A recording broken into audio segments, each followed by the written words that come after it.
society that's steeped in innovation, progression, and modernism, it's no wonder our world is ever evolving. Technology is at the forefront of these developments, and we are seeing just how potent cutting edge equipment and machinery are. With the arrival of new and improved technology, smart buildings are taking the industry by storm. Hello, everyone. Welcome to the Analytics Insight podcast, where we talk about the ever evolving tech space. And I'm your host, Priya Dayalani.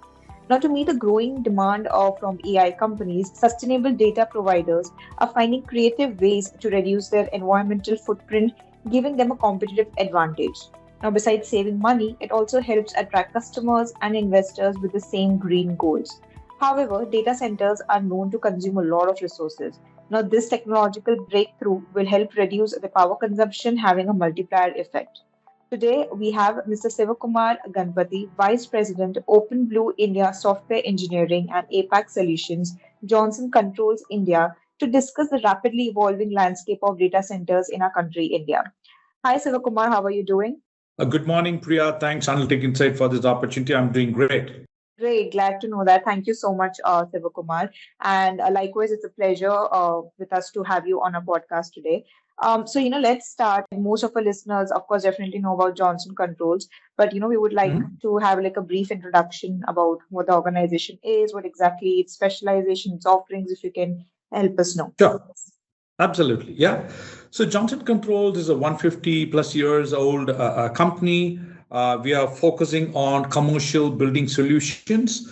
Our intent is to provide solutions that ensures the comfort, the safety, and the security of the occupants of a building and the operators of the building as well, with sustainability being the key enabler for all of these, and also our focus and vision to save our planet and also make our planet a better place to live. So our focus is three-pronged. We sell products, we sell services, and we also focus on digital through our data and analytics platform called OpenBlue. We are globally distributed across 50 plus countries, 100,000 plus employees, and really wanted to focus on customer-centric solution mindset, not only making the customers happy, but also help them achieving their sustainability and operational efficiency goals as well. We are founded in Cork, Ireland, headquartered in Milwaukee, Wisconsin. Great, thank you for letting us know that, Sivakumar. And yes, it's fascinating to witness and see all of the solutions, and definitely we are hoping for more cutting edge solutions from your end as well. Having said that, we would also like to know more about yourself, your journey till date, your role and contribution towards the company, if you can highlight that. Definitely.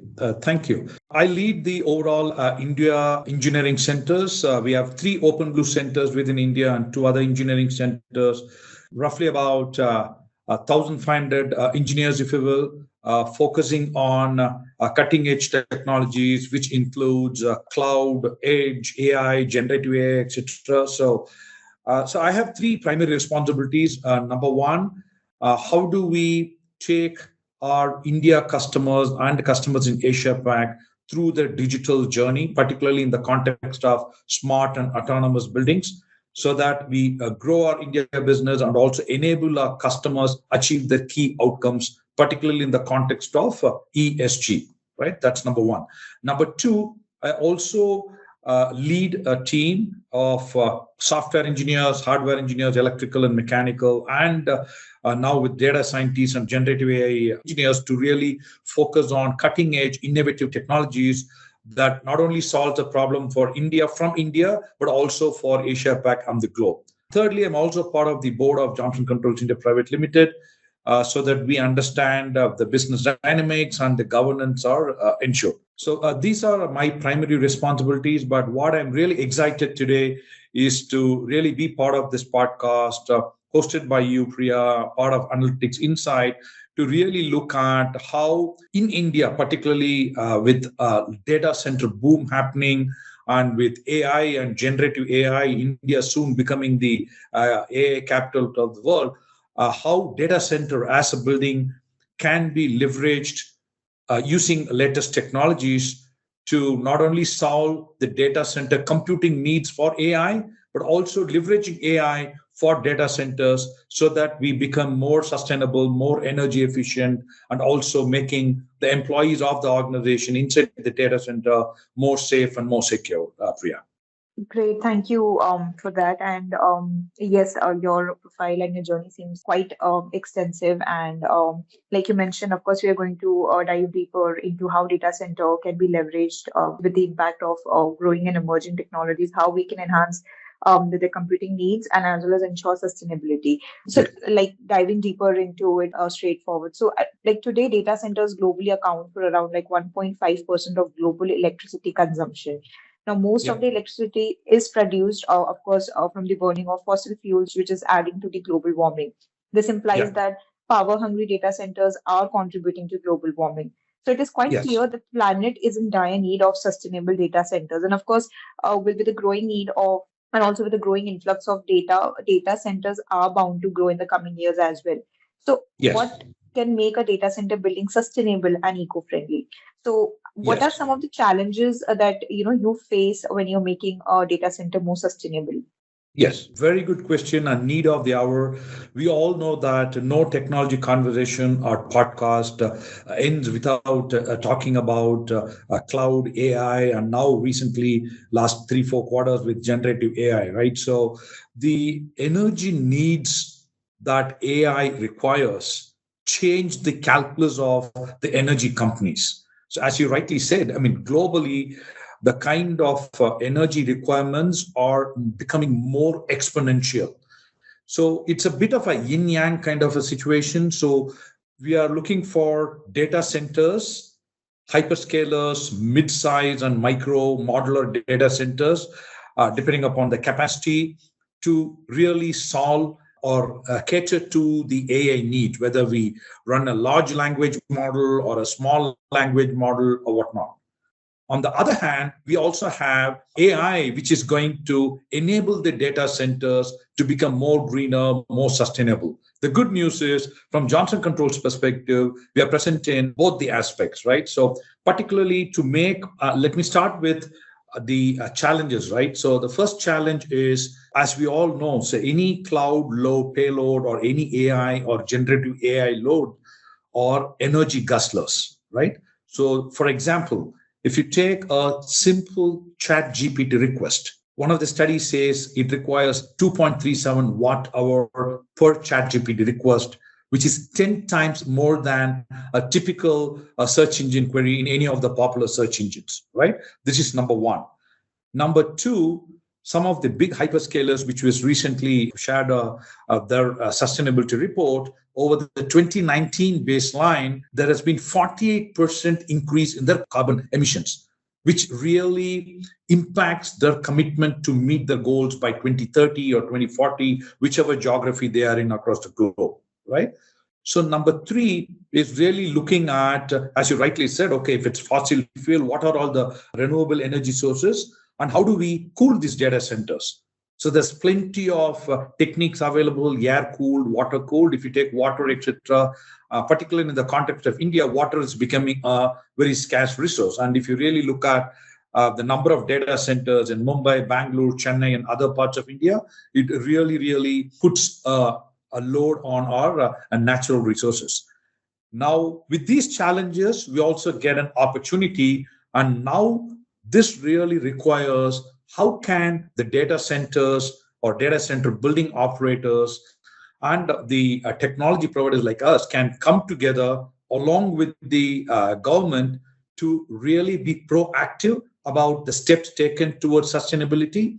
That is where, if you really look at the suite of products which we have in our portfolio, let's say you have a big data center building in Chennai, which is more humid, close to the coast, or in Mumbai, or in a different place where it is not closer to the coast, less humid. So we do have a chiller, which is at the bottom of the data center to really efficiently cool the data center with eco-friendly substance use, eco-friendly materials. That's number one.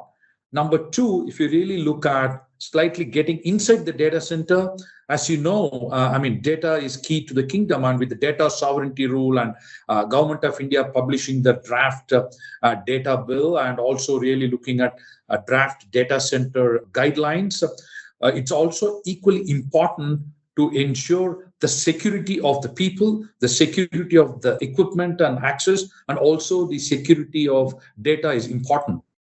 And through our Johnson Controls access control and video surveillance products, predominantly the Illustra cameras and the secure system, we're able to seamlessly control that aspect as well.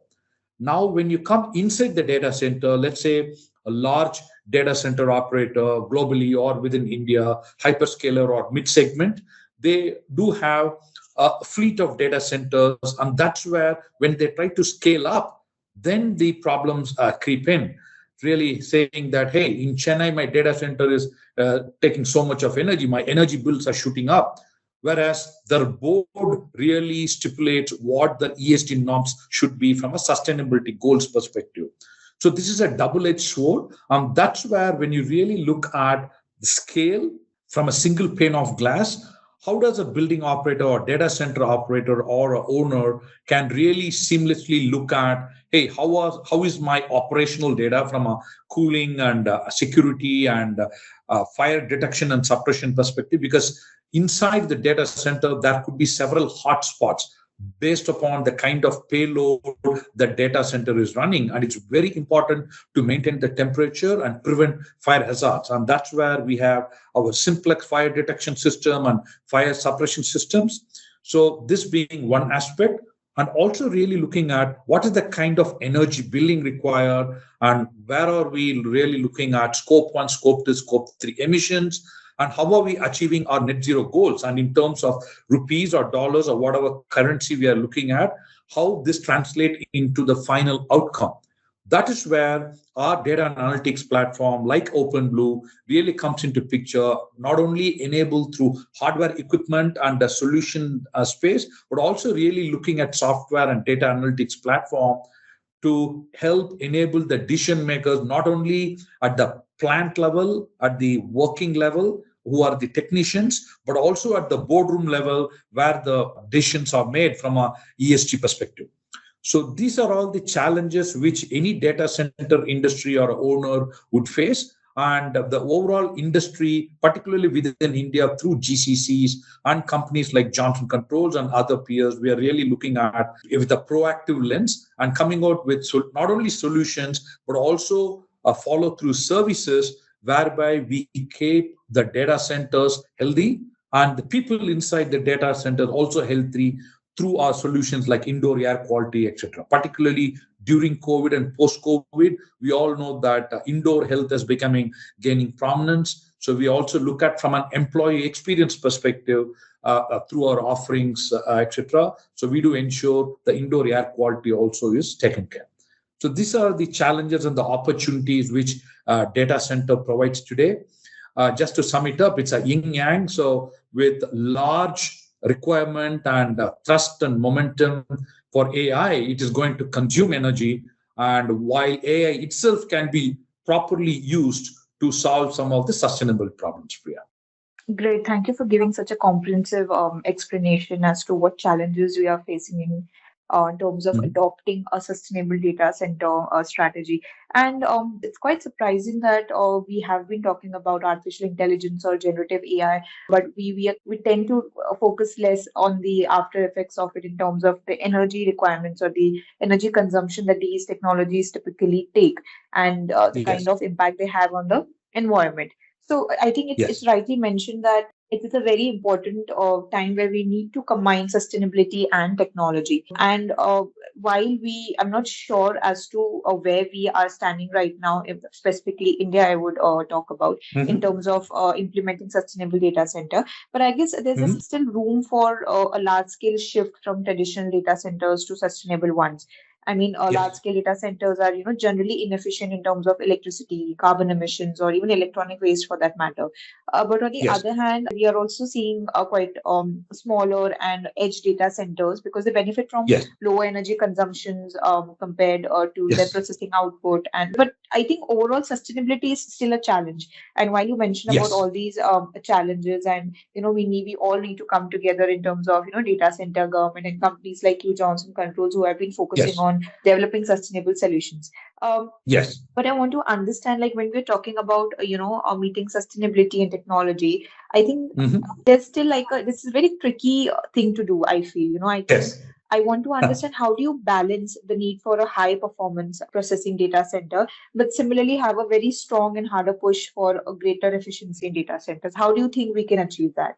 Absolutely. I think well noted, Priya. In fact, it's almost becoming that as we tend to become more energy efficient, both in India and globally, that might itself could really not be efficient because the way we are going to make it energy efficient, right? So we may have a lot of technologies and techniques like AI, Gen AI, I can predict, etc. But what is important in Indian context is demand side control, right? So we do have supply. I think there's a lot of incentives given by the government of India, etc., to really focusing. I mean, SEBI has mandated BRSR reporting from a sustainability standpoint. So we do have one way to really understand how each one of the corporations or enterprises or SMEs operate. But most importantly, it's a trifecta, right? So we need to have industries like us, Johnson Controls, our peers, etc., the government, and also the academia coming all together to raise the awareness. As you rightly said, it's pretty tricky right now, even though there are regulations coming up. For example, SEBI mandates that in the board of company with certain turnover, chief sustainability officer or a board member with ESG background is a must. Right, so that's a baby step towards which where we can kind of really look at from a governance standpoint. But what's happening is there are a lot much has to be done on the ground. So that's why when we really look at a greenfield data center, we collaborate with these agencies well ahead in the life cycle so that we do sustainability by design, not as an afterthought. So today in India, to do a business, sustainability is an imperative, right? It's not a no more a nice to have. So that awareness is slowly what I call becoming pervasive. It's discussed at the CXO level, at the board level, and it's percolating. So what happens from a greenfield data center perspective, we apply 3D approach. You design for green, eco-friendly, decarbonized data centers, and then you digitalize, because when the data center scale up across the geographies, it's very important to really look at your data and analytics platform, what insights it gives, and using AI and generative AI techniques. It also takes actions when we move from smart to autonomous buildings, right? So it's very important to digitalize. And third D is really, really important to seamlessly deploy while the data centers, greenfield data centers are coming up, right? So we do this kind of an approach to really take the problem head on or take the bull by the horn, and then really work with the stakeholders to shape up the sustainability journey. While we are doing that, we also know practically on the ground, let's say to build out a data center, it takes 1 or 2 years, right? If you really look at the data center's interaction with the electricity grid, to add a new capacity to the grid, we all know how long does it take. It takes easily 3 to 4 years, if you will. So that is why it is very important to really do a multi-stakeholder planning at a overall a national level, then at a sub-regional level, then at a private players, industry data center players, so that we understand the supply and demand ratio, right? Now, let's say there are already data centers operational. Let's say there are brownfield data centers, some of the hyperscalers, some of the Indian entrepreneurs, they have already set up across a couple of cities, major metros in India. So now what do we do there? So there are a couple of things we can do. One, how do we improve the efficiency, not just from a cost perspective, but how do we make it much more efficient from an energy consumption perspective? and how do we meticulously track the emissions or the carbon credits or the scope and scope emissions perspective. So we do have a couple of solutions there. We're really looking at these. Let's say if you take our chiller or any branded chiller, these are capital intensive assets. So there we deploy we sensorize it using our sensors, and then through, as you rightly said, there are edge data centers. So when we solution architect, particularly in this space, we really look at the payload and then determine should everything go to the cloud, or with a minimum payload which is closer to the equipment, can it be edgified so that it is more secure, better response time, etc. So we do have a solution. We acquired a firm called Foghorn. So we have an open blue bridge solution whereby we do edge analytics. Let's say a large chiller or any other capital intensive equipment, we do proactively recommend through fault detection and diagnostics. We call it as FDD rules, and also through data driven AI infused models. This is where AI is helping data center, and it recommends the technician what actions they should take, what temperature they should set up, or what other action they should take. This is one aspect. The second aspect is in a brownfield data center, the equipment would be aging, and as age grows up, your maintenance problem would come in. And that's where we do have vibration analysis solution, where it really sensorize it and understand the vibration pattern, and then really analyzes the root cause and proactively prescribe what action to take, so that the operator, the buildings and the data center owners can prevent the failure and also defer their capex expands over a few months. So these are some of the proactive actions which we can take together, along with the academia, with the government, and we as an industry, from a greenfield data center perspective and also from a brownfield data center perspective. Yeah. Right. I very much like your quote of that sustainability should be by design and it should not be like an afterthought. So it's very important that our data centers today consider sustainability as one of the most important aspects and elements when building a data center. That too should be like one of the primary things they should focus on. And yes, of course, I'm also glad to hear about how Johnson Controls has been analyzing the entire situation and trying to balance sustainability and tech developments by ensuring like a more strategic deployment and after analyzing the entire needs. And you rightly mentioned that it's very important to raise awareness, and regulations are also coming in and they're trying to shape the future of data centers and making it more sustainable and green in that way. But when you're talking about all of this sustainability, it's very important that we also need to deploy them securely. And I think that's when physical security as well as digital security comes into picture when we're talking about the overall security of a data center. And I feel that as technology advances, so does the threat landscape, which aims to exploit weaknesses in data centers. And the threat Yes. landscape in a digital realm is not static. It evolves with Yes. each technological development and stride forward. And the hackers and manipulators are seeking to, breach data center security, and numerous of them available out there. And they're doing that each and every day. And moreover, the ways of doing that are also increasingly becoming sophisticated. So, we have been talking and we have been hearing about these conversations where AI or generative AI, oh wow, they are the boon and they're doing good. But on the other hand, I think these malicious actors are also leveraging these technologies to achieve their, objective and goals. So I would like to understand from you, what are some of the practices that probably data centers can follow to ensure while they're deploying sustainability, but also ensure like the physical and digital security of the data centers. Absolutely. You are spot on, Priya. I mean, yes, there is so much of hype and a little bit of reality in terms of AI, Gen AI, and backed by the data center boom, etc. But I mean, typically, right? I mean, there has been a saying. So most of the data pilferage or our traditional intellectual property or the crown jewels, I mean, many incidents take place through folks inside an enterprise or an organization, right? I mean, it's a truth which everybody has to understand.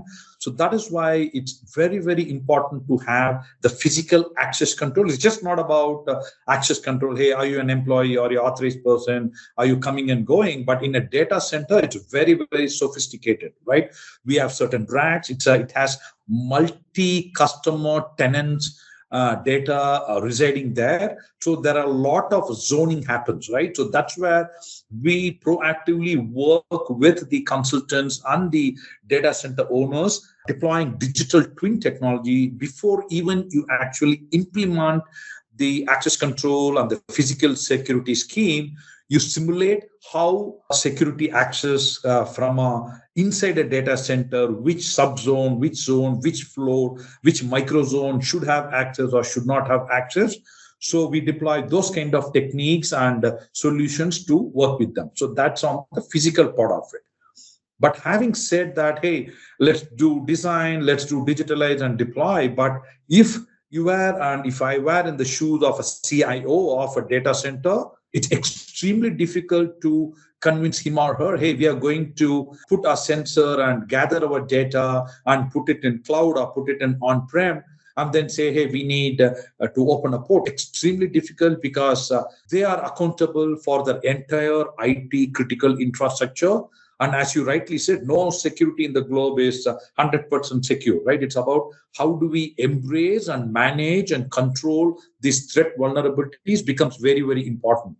And the good news is, from Johnson Controls Open Blue perspective, just 1.5 years ago, we acquired a company called Tempered Networks. What it really does is when we sensorize and before we collect the data, it establishes a private overlay networks that is done through really looking at the digitized tokens and also really looking at some of the encrypted tunnels.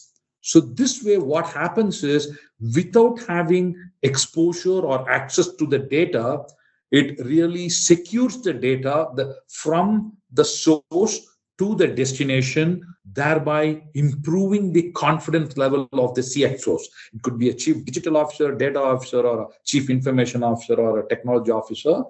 Through these techniques, by doing encryption tunnels and establishing private overlay networks, we improve the confidence level of the CXOs, thereby they're improving the sentiment and then say, yes, by sensorizing and collecting the data and being transparent and taking accountability on where the data resides, how the data is in motion and how it is being analyzed and provided feedback to the end customers, that is the important piece.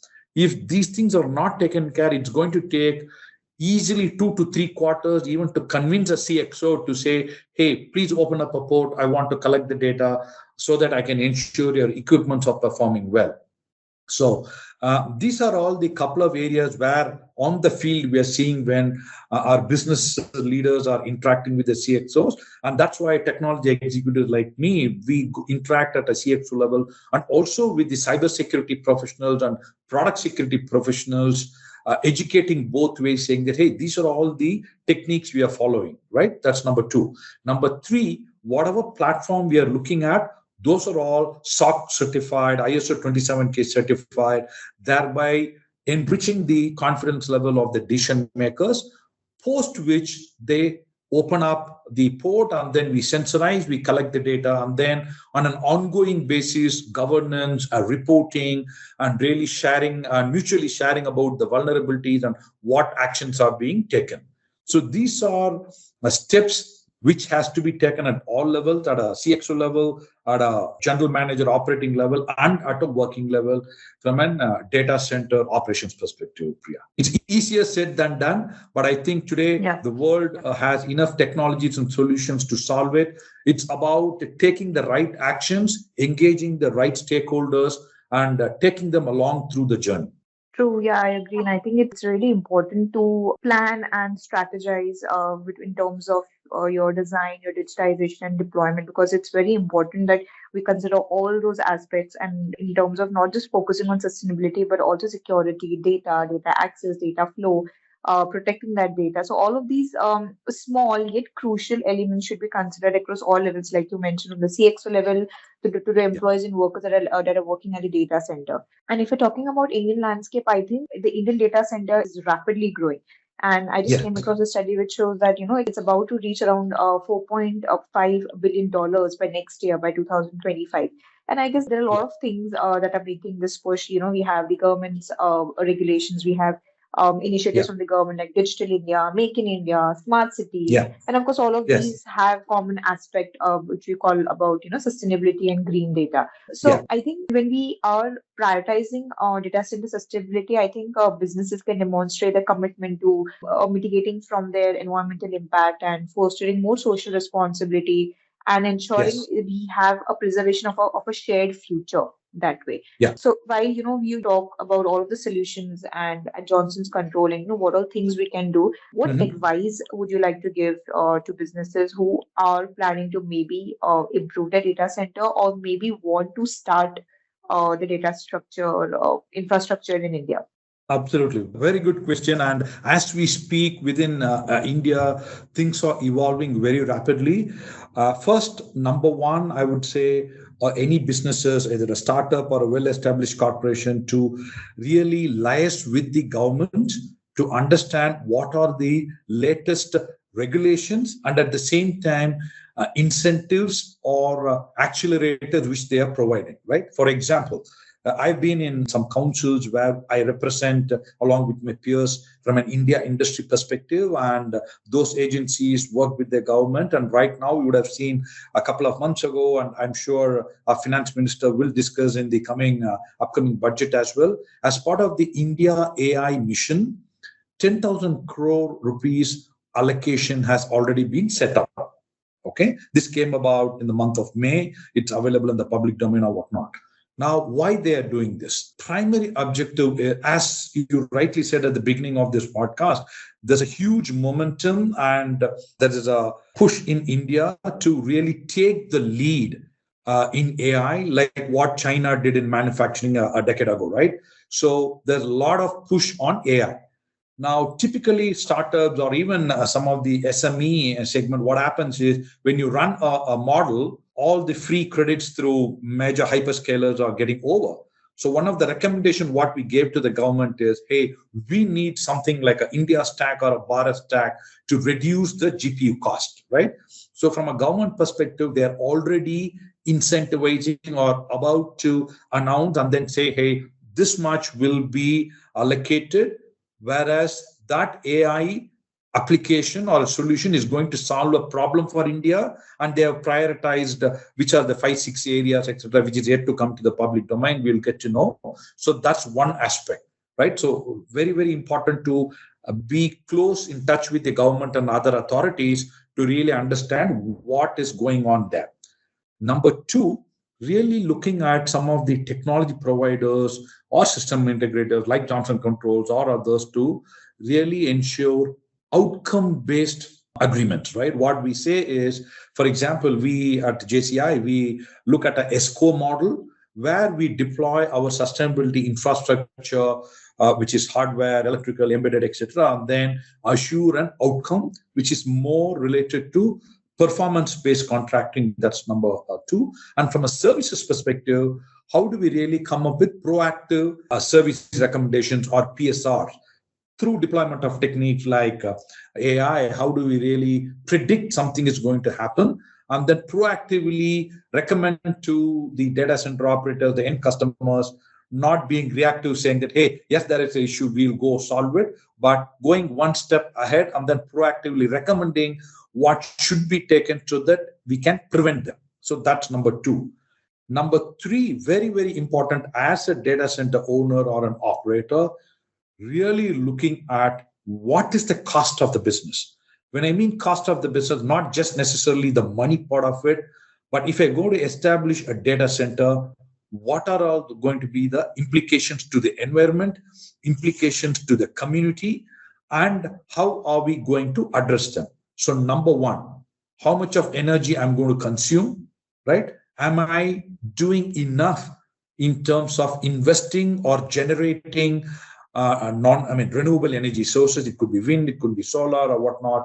I think in India, it's predominantly solar. Wind is getting implemented. It's not about, hey, I'm investing in carbon credit, so I'm carbon neutral. It's about really, really making the planet more greener and the data center more greener, right? So that's number one. Number two, I, as a data center owner, how I also understand the implications of the community around me. I'm sure there are several emissions going to take place. There are several waste which could come out of it could be the physical waste, it could be the waste in terms of exhaust, etc. How do we responsibly manage those? That's number two. And number three, also really providing from a community and a CSR perspective, provide right employment opportunities, etc. Right? So this way, we look at government, we look at our own quote unquote business and how do we grow, but also really looking at environment sustainability and the governance aspect from a community perspective. If we really combine all these three forces together, I'm sure India is well poised to really take a lead in this AI revolution, backed by several denominations of data centers, large, medium, and MSME kind of data centers. Great. Thank you for sharing those tips and advice. And I'm sure that our listeners will benefit from it.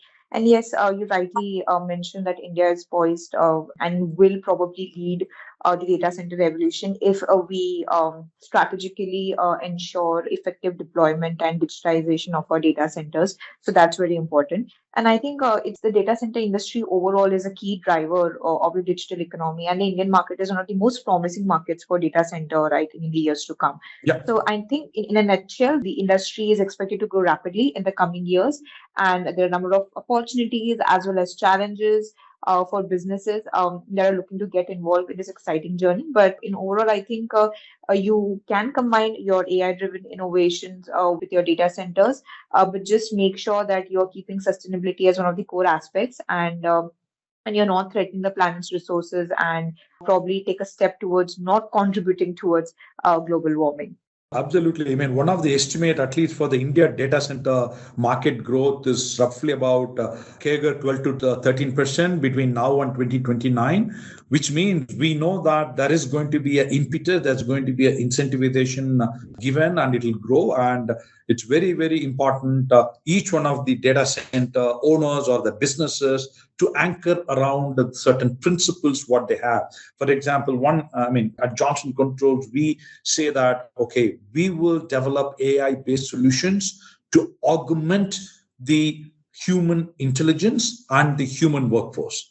And then we will ensure it is transparent, it is accountable, privacy by design, and also it is fair and it is inclusive, right? And all this on top of the robustness, safety and security and sustainability. Similarly, each one of the businesses, the data center businesses can come out with their principles and approved by the board and the shareholders and stakeholders. And it's very, very important to stick to those principles, establish a governance around it, and then responsibly grow. Yes, definitely. Well, thank you so much, Sivakumar. It was a pleasure having you with us on a podcast today and learn more about sustainable data centers and how data center providers can manage the strike, the right balance between business growth and sustainable innovation, which will eventually reward our entire community and society. So it was a pleasure having you with us, and it was definitely an insightful conversation. Thank you. Thank you, Priya. Thanks for your time and thanks, Analytic Insight. I've been following that for many years now. I do learn definitely certain insights from such a broadcast and also through other content from Analytics Insight as well. Thank you very much. Thank you. Thank you. We are grateful and obliged by your comments. Thank you so much. So, this is for our listeners. Stay tuned for our upcoming podcast, and you can view all our previous podcasts on Spotify and other leading platforms. Thank you so much.